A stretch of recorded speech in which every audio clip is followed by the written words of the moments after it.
الحمد لله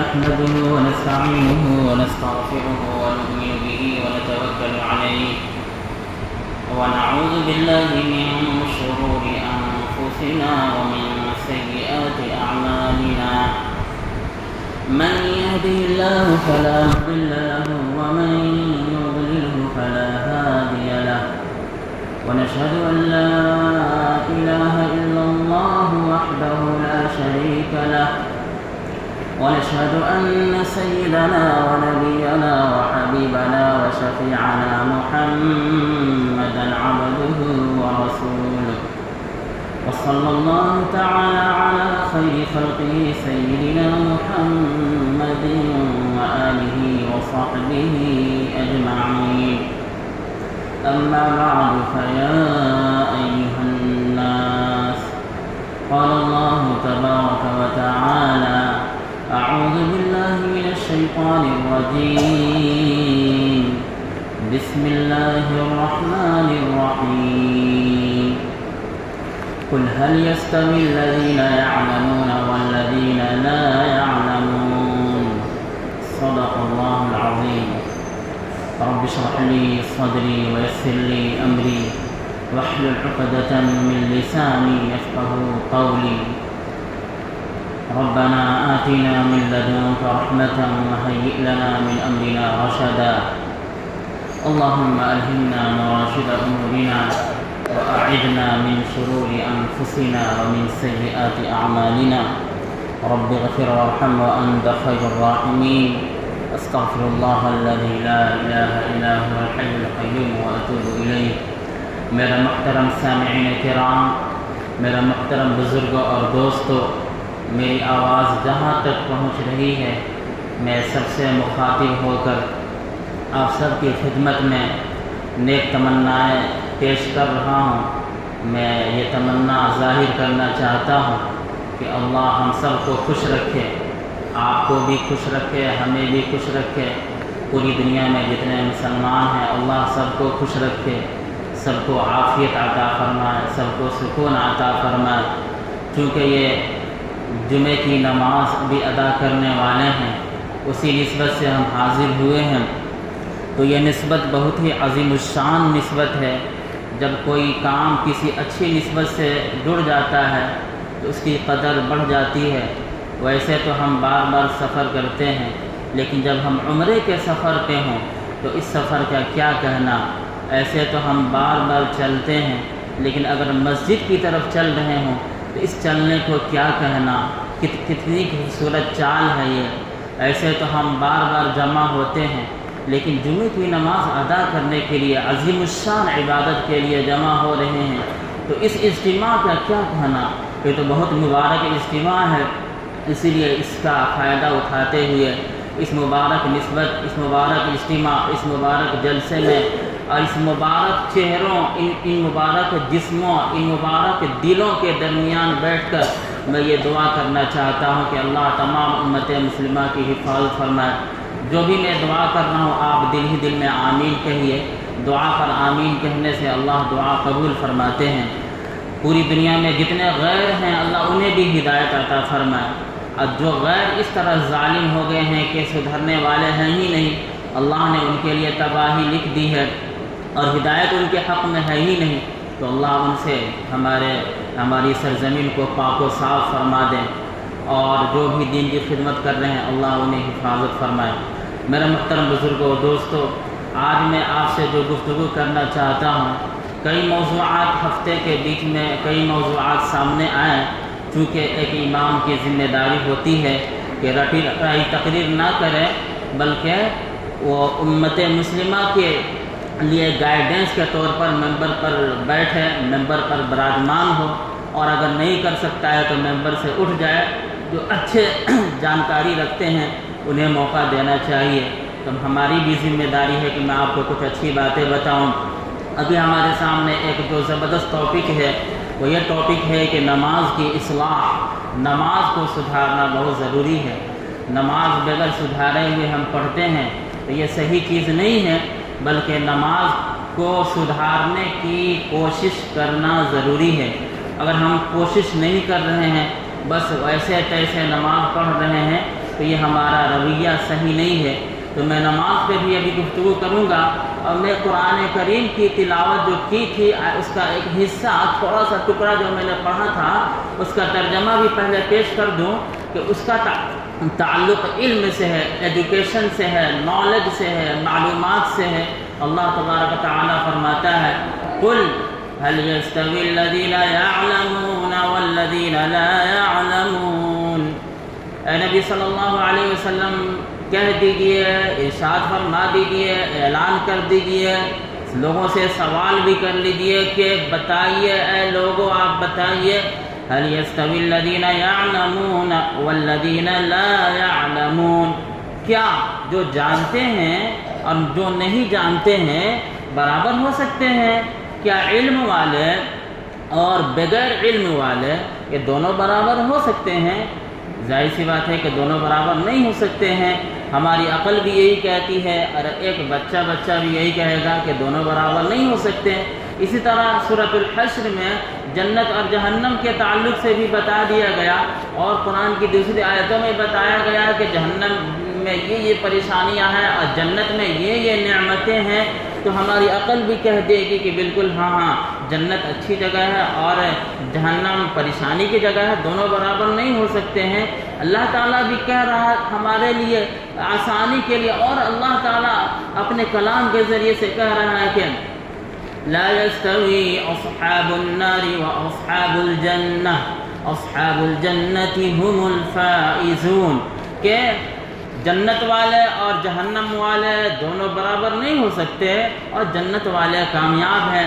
اسی طرح ایک موقع سے یوں کہا گیا ہے کہ تتجافى جنوبهم عن المضاجع يدعون ربهم خوفا وطمعا ومما رزقناهم ينفقون، اللہ کے نیک بندے ایسے ہوتے ہیں کہ تتجافى جنوبهم عن المضاجع، کہ رات میں ان کے جو پہلو ہیں بستر سے الگ ہوتے ہیں، یعنی صرف رات بھر سوتے ہی نہیں رہتے ہیں، بلکہ ان کے اندر ایک تمنا ہوتی ہے کہ میں رات میں بھی نماز پڑھوں، دعا کروں، اللہ سے مانگوں، تہجد پڑھوں، اور اللہ کے سامنے روؤں، گڑ گڑاؤں، اپنے لیے مانگوں اور امت مسلمہ کے لیے مانگوں، بلکہ پوری کائنات کے لیے، پوری انسانیت کے لیے خیر کی دعا کروں۔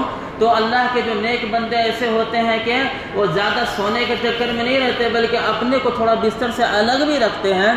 یدعون ربهم، اللہ سے دعا کرتے ہیں، اللہ کو پکارتے ہیں، خوفا وطمعا، ڈرتے بھی ہیں اللہ سے اور امید بھی رکھتے ہیں کہ اللہ تعالیٰ گناہوں کو معاف کرے گا، اللہ جنت دے گا۔ جہنم سے ڈرتے بھی ہیں، اللہ کا خوف کرتے ہیں کہ ہم چاہے جتنی بھی عبادت کر لیں، اگر اللہ ہم سے ناراض ہو گیا تو ہم کسی کام کے نہیں رہیں گے۔ تو اللہ سے ڈرتے ہیں، روتے ہیں، گر گراتے ہیں، تھر تھراتے ہیں، ان کے رونگٹے کھڑے ہو جاتے ہیں، اور امید بھی رکھتے ہیں کہ اے اللہ تیرے سوا کون ہے، اے اللہ میں تو گنہگار، تو اتنا رحم کرنے والا، تو ہی ہمیں معاف کر دے گا۔ ہم آپ سے اچھی امید رکھتے ہیں، اللہ دنیا میں تو لوگ ایک دوسرے کو معاف کر دیتے ہیں، آپ تو آپ ہیں، آپ جیسا کوئی ہے ہی نہیں، آپ معاف کر دیجئے اللہ۔ تو امید بھی رکھتے ہیں، یہی ایمان کی علامت ہے کہ ایمان کا مطلب یہ ہے کہ ڈر بھی ہو اور امید بھی ہو۔ وَمِمَّا رَزَقْنَاهُمْ يُنْفِقُونَ، اور ہم نے انہیں جو کچھ رزق دیا ہے اس میں سے خرچ کرتے ہیں۔ اسلام کا مذہب صرف نماز ہی نہیں ہے اور صرف روزہ ہی نہیں ہے، بلکہ اسلام کا مذہب نماز ہے، بہت ضروری ہے، روزہ ہے، بہت ضروری ہے، اچھے اخلاق پیش کرنا یہ بھی اسلام کا مذہب ہے، جھگڑا نہ کرنا یہ بھی اسلام کا مذہب ہے، کسی کو تکلیف نہ پہنچانا یہ بھی اسلام کا مذہب ہے، کسی کو دکھ نہ دینا یہ بھی اسلام کا مذہب ہے، اور خرچ کرنا یہ بھی اسلام کا مذہب ہے۔ لیکن ہمارے بہت سے بھائی وہ سمجھتے ہیں کہ جنت میں جانا ہے، کیا کروں، بس میں اب تو نماز پڑھوں گا دن بھر اور روزہ رکھوں گا، اللہ اللہ کروں گا، اور مجھے کیا کرنا ہے؟ نہیں، بس اتنے ہی پر مت رک جائیے گا۔ اللہ کا یہ مطالبہ ہے کہ خرچ بھی کرنا ہے، ورنہ اپنے دماغ سے اسلام پر چلیں گے تو تباہ و برباد ہو جائیں گے۔ اللہ جیسا کہہ رہا ہے ویسا کیجیے۔ آپ چاہیے گا کہ نہیں میں تو روزہ رکھوں گا، اتنا روزہ رکھوں گا کہ سالوں بھر روزہ رکھوں گا، یہاں تک کہ میں عید کے دن بھی میں سویاں نہیں کھاؤں گا اور میں کچھ بھی نہیں کھاؤں گا، میں عید کے دن بھی روزہ رکھوں گا، اللہ کی مار پڑے گی۔ اللہ تعالیٰ کہتا ہے، یعنی اللہ کی باتوں کا خلاصہ یہ ہے، نبی صلی اللہ علیہ وسلم کی باتوں کا خلاصہ یہ ہے کہ عید کے دن روزہ نہیں رکھنا ہے۔ اگر کسی نے روزہ رکھ لیا تو وہ حرام ہے، اگر کسی نے جائز سمجھ کر روزہ رکھ لیا تو پتہ نہ وہ کفر کے دلدل میں پھنس جائے گا، کہاں چلا جائے گا۔ بقرعید کی نماز ہم لوگ پڑھتے ہیں، اس دن بھی روزہ رکھنا جائز نہیں، حرام ہے۔ تو اپنی عقل سے اسلام پر چلیں گے تو تباہ و برباد ہو جائیں گے۔ اللہ جیسا کہتا ہے ویسا کرنا ہے۔ اللہ جب کہہ رہا ہے کہ اٹھو تو اٹھ جانا ہے، بیٹھو تو بیٹھ جانا ہے، سو جاؤ تو سو جانا ہے، جاؤ اپنے گھر تو اپنے گھر جانا ہے، جاؤ میدان جہاد میں تو میدان جہاد میں جانا ہے۔ کبھی یوں کہا جائے کہ جہاد چھوڑ دو چلے جاؤ ماں کی خدمت کرو تو وہاں پہ جانا ہے۔ کبھی یہ مشورہ دیا جائے کہ اپنے گھر سے نکلو، بیوی بال بچوں کو بھی چھوڑو، سچویشن کچھ ایسا ہے جہاد میں نکلو تو جہاد میں جانا ہے۔ اللہ کا جب جیسا حکم ہو ویسا کرنا ہے۔ اللہ ہی کا حکم ہے کہ خرچ کرو تو خرچ کرنا ہے۔ اگر اس سے ہم پیچھے ہٹ رہے ہیں تو پھر ہم قرآن کی آیت پر صحیح معنوں میں عمل کرنے والے نہیں ہیں۔ پھر اس آیت کے بعد ہے فَلَا تَعْلَمُ نَفْسٌ مَّا أُخْفِيَ لَهُم مِّن قُرَّةِ أَعْيُنٍ، کوئی بھی نہیں جانتا کہ اچھے لوگوں کے لیے اللہ نے کیا کیا چھپا کر رکھا ہے، ایسی ایسی چیزیں چھپا کر رکھا ہے جس سے آنکھوں کو ٹھنڈک پہنچے۔ قُرَّةُ جَزَاءً بِمَا كَانُوا يَعْمَلُونَ أَفَمَن كَانَ مُؤْمِنًا كَمَن كَانَ فَاسِقًا لَا يَسْتَوُونَ۔